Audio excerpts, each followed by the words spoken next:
Switch 2. The Switch 2.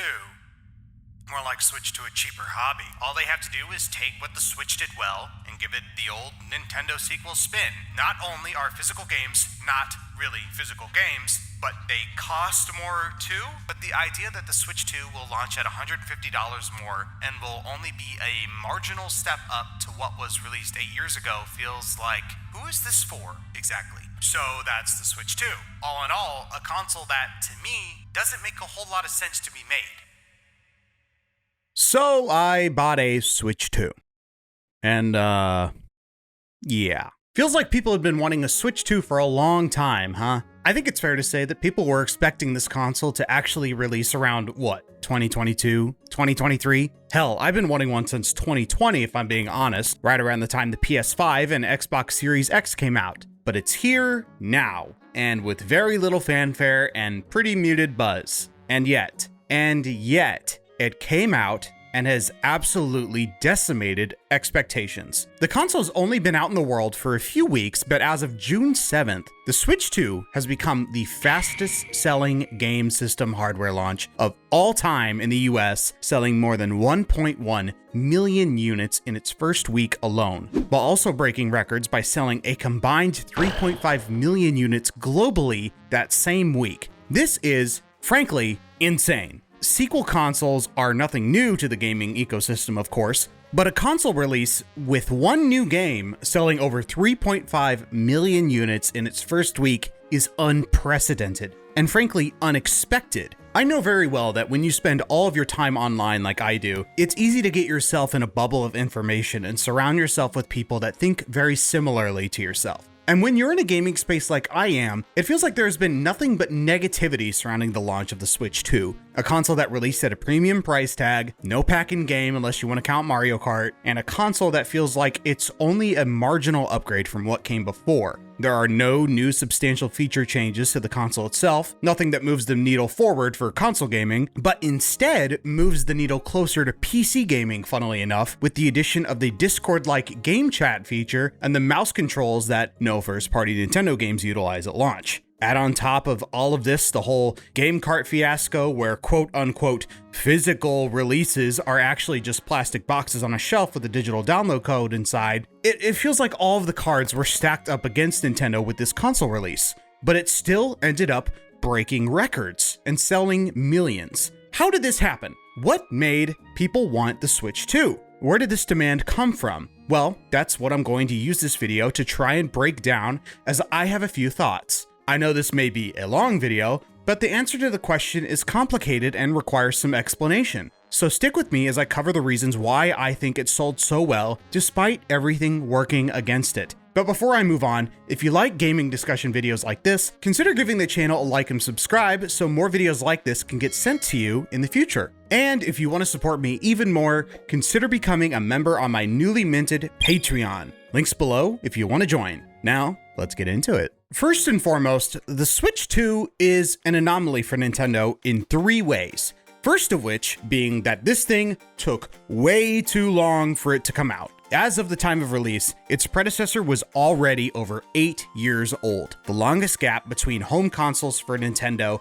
even outpacing the release of the NES to SNES, which was a 7-year gap. And you have to think of it like this. The jump from NES to SNES was pretty monumental, but I think this gap could also be attributed to the active collapse of the game market around that time, which lasted from 1983 to 1985. Because after that, things were pretty smooth sailing for the company in terms of home console releases. Let's take a look at these. SNES to 64, 6 years. 64 to GameCube, almost 5 years. GameCube to Wii, a little over 5 years.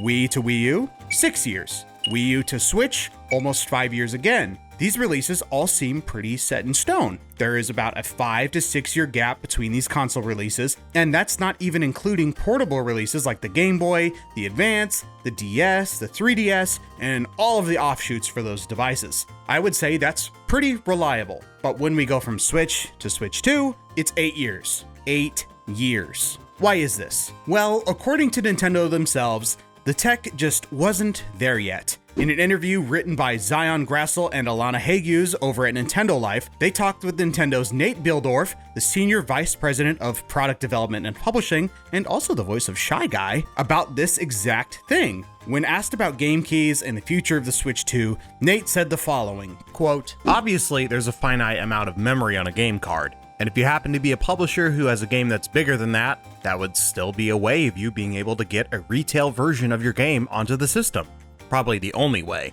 Game sizes have gotten really big, so Game Key is just providing another avenue. The Switch lasted about 8 years. We really want to future-proof Switch 2 and make sure that people can be publishing games on it, and I think that'll speak to that." End quote. And it really is that simple. The Switch 2 took so long because Nintendo wanted to let this be their next console for the next 8 years, just like the Switch 1 was. And they want to make sure developers and publishers can rely on Nintendo to deliver a system that is up to spec to modern gaming expectations, something that they massively dropped the ball on over the last decade with the incredibly poor sales and specs of the Wii U, and the focus on architecture that really only benefited first-party developers with the Switch 1. Games are getting bigger and more demanding, so the hardware needs to meet the expectation of the modern gamer, and the modern gamer that only has so much money to spend. The second anomaly of the Switch 2 is that this is Nintendo's first true sequel console. It's not a SKU of an existing console, and it's not a new version of the Switch 1. Picture the 3DS to new 3DS. This is a whole-ass sequel, apparently. It takes everything people knew and loved from the original Switch and made it better, and that's all it had to be. Like I mentioned earlier, sequel consoles are nothing new. People who play games have been accustomed to console sequels for a long time with the introduction of the PlayStation way back in the 1990s. It's not new, but this is the first time we've seen one of the big three console developers outside of PlayStation take the concept and roll with it. It's an easy way to let people know what to expect when they plug all of their cords into their system. It plays all of the old games you have, it plays them a little bit better, and you can play those old games in new and interesting ways. But sequels often come with some baggage. When someone slaps a 2 at the end of something, the consumer expects it to be more of the same, but better. And it should cost relatively the same amount as the thing that came before.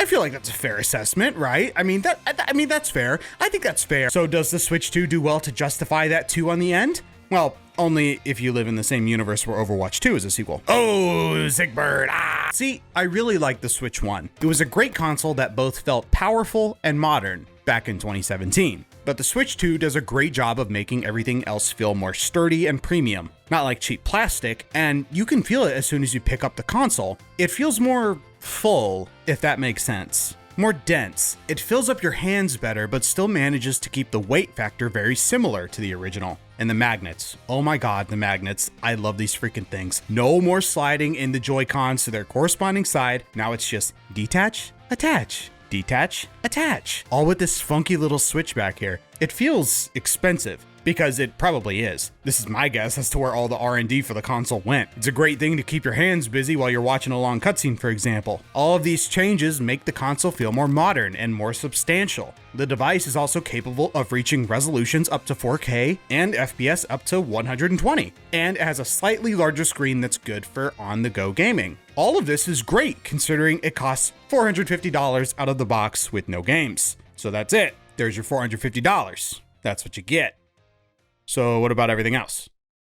What do you mean everything else? That's it. Okay, that's not entirely true, but it might as well be. There's the game chat feature, I guess, but I haven't used it myself because I just use Discord on my phone if I want to talk to someone while I play with them. And I tried the mouse controls for all of 2 minutes while my console was downloading games I had on my Switch 1. I put it face down on my coffee table and went, well, sure as shit, that's a mouse if I've ever used one, and haven't given it much else thought. It's neat for sure, but I didn't have any games that were compatible with it. I'm sure Civ 7 might be dope with it, but I already own that on PC, so like, man, this is actually kind of sad when you lay everything out like this, huh? All told, it's fine. Just fine. That's about the best thing I can say about it, really. I already like the Switch 1, so this is just a slightly improved version of the original. Yes, it plays games better. Yes, you can emulate GameCube games on it. And yes, you can even get that CRT filter for N64 games, which was totally worth the $80 price of admission, I promise you. I'm sure all of the features would break your brain if you're not used to PC gaming, but I am. So these new features all feel very lukewarm. But let's be honest here.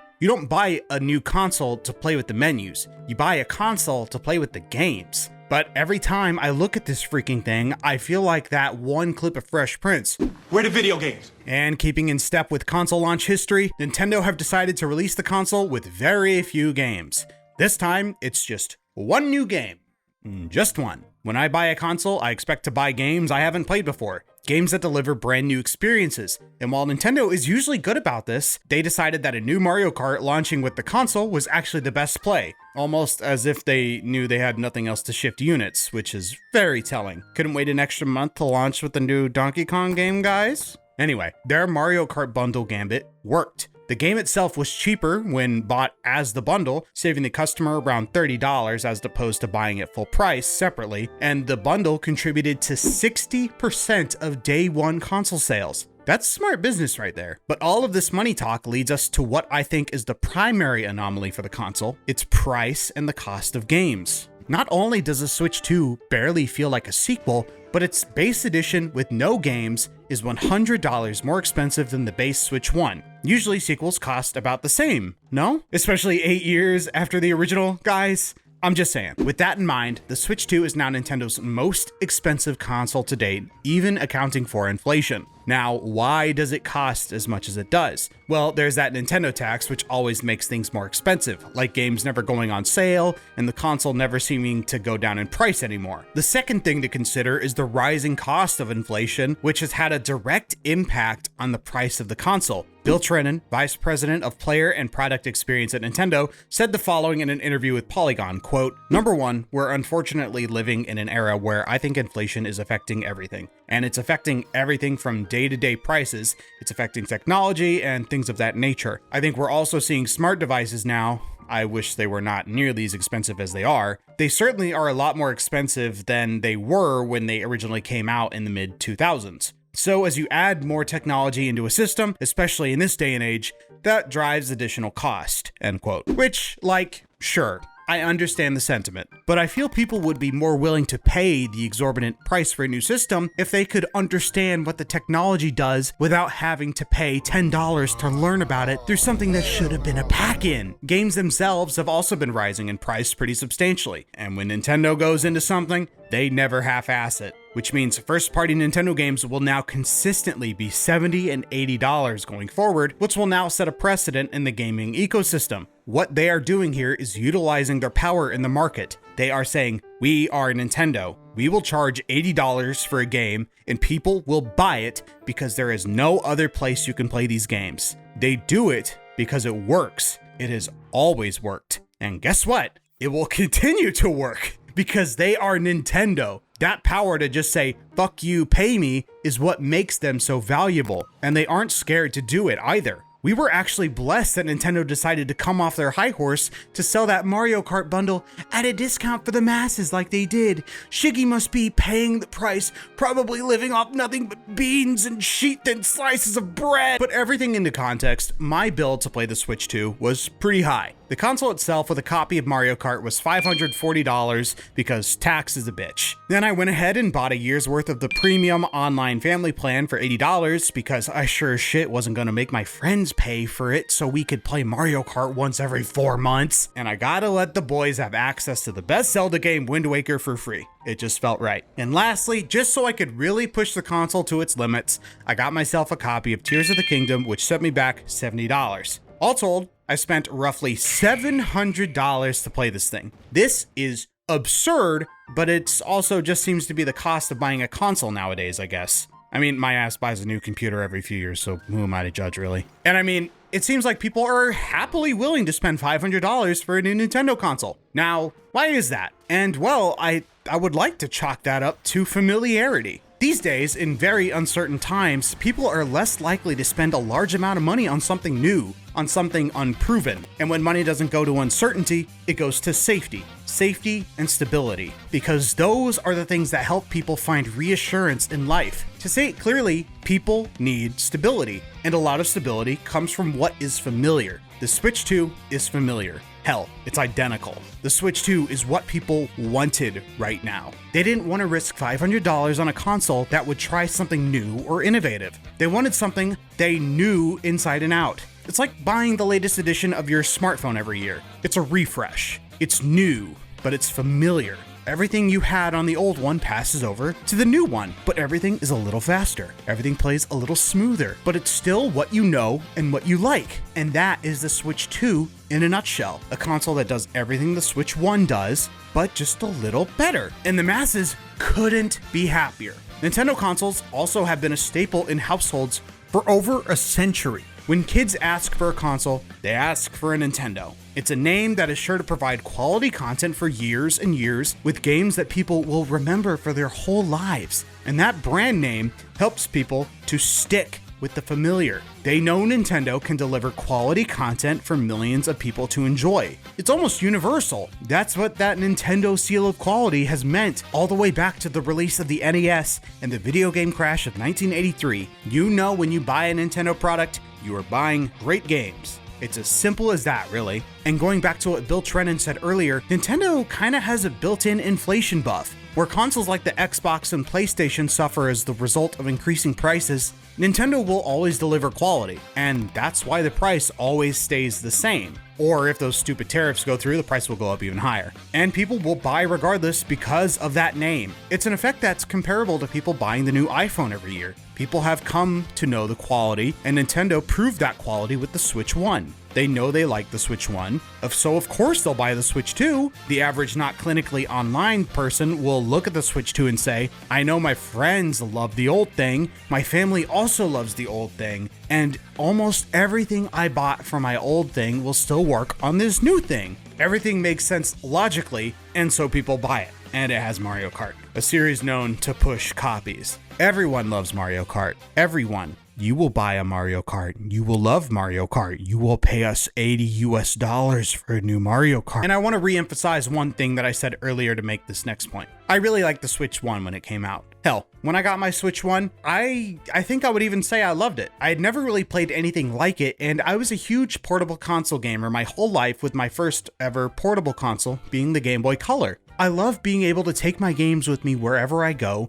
and the Switch 1 made the potential of playing modern home console experiences on the go a reality. People in general just like the Switch because it's a good product. Whether you agree with the point or not is up for you to decide. But when you look at the thing as a whole and what it's capable of, it is without a doubt a good product. The ability to take it from train to plane to TV is something no console manufacturer has been able to do with such ease. Not even Valve with their own Steam Deck. It cuts out the trouble of having to fiddle with cables, and it's just slide in and done. It's a console made for kids and parents, or to put it another way, a console made for people that don't know how to use consoles. It's a console for people that just want to plug and play, and the Switch 2 continues this legacy. No more gimmicks, no more external screens, just put this thing on the freaking dock, pop off the controllers, pass them around, and game. It's that simple, and there's beauty in that simplicity. The Switch 1 effectively created a console revolution and paved the way forward to keeping couch gaming alive. It was influential in more ways than one, not only because it made console gaming more accessible, but it also made it portable. And that's what makes the Switch and the Switch 2 such a fantastic product. That's why people like it. And to me, that's why people bought the Switch 2 in the millions. To reiterate, there are a lot of factors that go into something like this. Console sales aren't easily solved, especially when all you have is speculation and infinite access to a plethora of internet articles that also don't have the data to back up anything else. It could literally be anything. But I think it's important to consider how something like the Switch 2 took off like it did. All I know is that the console selling as much as it did without any real game boggles my mind. So trying to explain it in a way that makes sense was my way of trying to understand the whole situation. And I realize full well that I am a part of the problem, if you want to call it a problem anyway. I bought the console, but I felt like I had to buy one in order to fully understand and be part of the conversation. I didn't want to engage in it from the outside perspective because that just feels disingenuous, and that's the last thing I want to come across as. I want my money to be on the line just as much as yours is. So another part of the Switch 2 discussion would be, do I like the games I've played on it so far? Or maybe to put it more bluntly, do I like the one new game that the system launched with? And let me be clear, I'm talking about Mario Kart, not the fucking Nintendo Switch 2 welcome tour. That's not a game. That's an interactive museum exhibit. It doesn't count. Mario Kart World is It's weird. It's definitely the best playing Mario Kart to ever release, with some great new additions to the racing mechanics, like the charge hop that can lead to the new rail and wall grinding mechanics. But everything else attached to the actual game world and the novelty it has wears thin pretty quickly, because this isn't really a traditional racing game anymore. It's more of a cross-country road trip. Instead of driving full races on the intricately designed courses that the designers spent months putting together with shortcuts and alternate pathways, you will actually be spending most of your time in parts of the world that are flat with nothing to interact with unless you are in single player. I love the idea that all of the races in the game are one continuous race, but the execution of it outside of Knockout Tour leaves a lot to be desired. And that seems to be a pretty common consensus just from what I've been reading online. All told, it's fine, just like the console itself. It's Mario Kart. Nothing to write home about. Oh, well, except the cow. We can write home about the cow. Mario Kart World was a game designed with the Switch 2 in mind. So what does a game like Tears of the Kingdom, a game designed for the Switch 1, bring to the table? And Tears of the Kingdom is, I'm not gonna lie, this has been my whole life since I picked it up, and I'm having a very difficult time putting it down. I've played about 20 hours of Breath of the Wild and did not like it, but there is something here that I just can't place that keeps pulling me back in. I will make a video about it eventually, but this goes without saying. Tears of the Kingdom was already a good game when it came out on Switch 1. Everybody already knew it was a good game. It's just a shame it took Nintendo 2 whole years to give people the ability to play it how it should have been played at launch, at a silky smooth 60 FPS. But it's all somewhat strange to me. A game designed for Switch 1 is already pushing the limits of what the Switch 2 can do. I don't know if that says something about the game or the console. So is this higher performance worth the asking price? And, well, I think that's a question where the answer depends entirely on the person you ask. I just want to make it clear that I am not Digital Foundry. I am not IGN. I'm not a bazillionaire YouTuber with hundreds of thousands of subs either. I'm just a normal guy, just like you, which is why I like to look at it from the perspective of the normal everyday person. A person with a job and a family. A person who has a paycheck and has a mortgage or rent. I would like to think I speak for the informed person who's a bit more into gaming as a hobby and a lifestyle, or at least that's the type of audience I try to cultivate. I play a lot of games, so the Switch 2 was a no-brainer for me. I like it, but once I'm done with a certain game on it, it sits on the shelf to collect dust. It doesn't get everyday use in my household, and I think I'm just coming to terms that I'm just not the target audience for Nintendo consoles anymore. I love a lot of Nintendo IP, but I feel like this console purchase was more for my friends and family than it was for me, which is fine. I'm glad others can enjoy it more than I do. Whether you think the Switch 2 is worth the money depends highly on your personal situation. You know what you're going through right now, and we all know that times are tough right now. I am privileged enough to be in a position where having a full-time job and a YouTube channel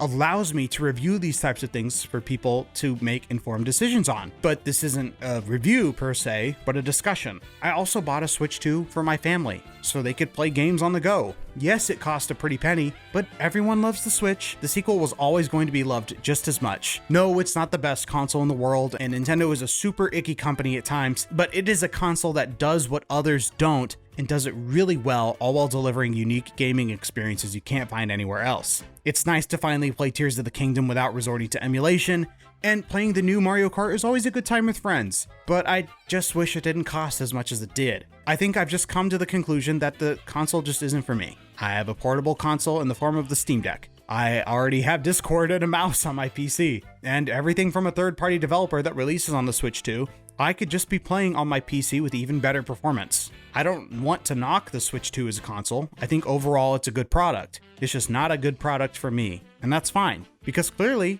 it's a console for everyone else. But I do want to say just one thing, just off the cuff, that I think Nintendo completely dropped the ball with this console release, and it's not even close. This thing has to be one of the saddest console releases of all time. This thing has no riz. Look at this thing and tell me it has aura. No, you can't, because it has none. The Switch 2 came, it sold, and now it just exists. The only new games to release with the console, and I use the term games, plural, very loosely here, because one is an actual game and the other is a $10 masturbatory museum exhibit. These don't bring anything new to the table. Like, dude, It's Mario Kart. You've played Mario Kart before. It's more of that. Does it play well? Yes. Is it fun? Of course. This is going to be the new mainline entry of the franchise for the next 10 years, just like 8 was, so it better be damn good. All other games to release day one are all just ports of existing games. Stuff like Cyberpunk, No Man's Sky, Hitman, games I already own on PC. Great for a person whose only exposure to gaming is a Switch 1, but for everyone else who is a hobbyist like myself, chances are you've already played these games. And these are all games that will all play better on literally anything else. So would I recommend it? I think any sane person would say no. And I'd like to think I'm a sane person, but I'll let you decide. Taking a step back, I guess it just goes to show you, when it comes to consoles, it's never too late for old Ninty. It's never too late to release a sequel to a console that has done magnificently well for itself. And sometimes all you need is a name and a new Mario Kart to sell millions and millions of units. Of course, I'm being a bit reductionist, but you get the idea. My biggest emotion when looking at the Switch 2, its releases, its games, all of it, it just makes me upset. Upset at Nintendo thinking it's okay to charge a premium for something that is barely an upgrade. To charge $500 for something that feels like it should have cost $400 and could easily have been released 2 years ago. The times are moving fast. But Nintendo has always been behind the curve when it comes to stuff like this. But they have always been behind for a reason, because they innovate. They have never been content with delivering something bog standard. Every new console used to be an event, a paradigm shift that delivered fantastic gameplay experiences that you couldn't get anywhere else. Every major console release was a risk, but it was always one that was considered and moved forward with the industry. Not anymore. I fear that the release of the Switch 2 is teaching them all of the wrong lessons. With this, they have learned that they can put very little effort into making an innovative product and get paid hand over fist because people like it. Is that necessarily a bad thing? Well, no. People buy what they like, and people like the Switch, and people wanted a newer, better version of what they already love. That's a fact that is very clear at this point, even if the newer, better thing only feels like a marginal upgrade. I also think that this will set a bad precedent for other console manufacturers as well. I think tentpole releases like new consoles are going to go the way of the dodo as technology begins to plateau. The next step up for every console generation will have diminishing returns, so console manufacturers need to find different ways to make the console worth the money. Hence, why Nintendo made a home console that's portable. The portability is where the cost goes. Will this be the inevitable future for all consoles? Is Nintendo just ahead of the pack and playing 4D chess with the gaming market? Only time will tell. But that's just what I think. Let me know what you think about the Switch 2 in the comments section below. Did you buy one? Why do you think it sold so well? I'm curious to hear your response. Thanks goes out to my YouTube members listed here, with extra special thanks going out to Cilantro. Just as a note, I will be shutting down YouTube memberships at the end of the month as I move on to Patreon. Patreon allows me to charge based on upload, and I think that is a much better solution to the content delivery / payout conundrum I've been having, and it ensures that if I have another dud month like May to early June, people won't get charged. I hate to do that, and I feel indebted to people who support me, and I think this is the best for the health of the channel going forward. Please consider supporting me over on Patreon, as I have also introduced a new tier that might be appealing to viewers. But in the end, I just want to give a true heartfelt thank you to everyone who has supported me on YouTube so far. Whether you are just a viewer, a longtime sub, or sometimes have supported me financially over the course of the last year my channel has been active. The end of the year is going to be incredibly hectic, and I will explain why in due time, but please expect at least 2 more videos until the end of the year, until I am forced to take a break. As always, this has been Testing Triangles. Thanks for watching, and 1v1 me Pokemon Puzzle League.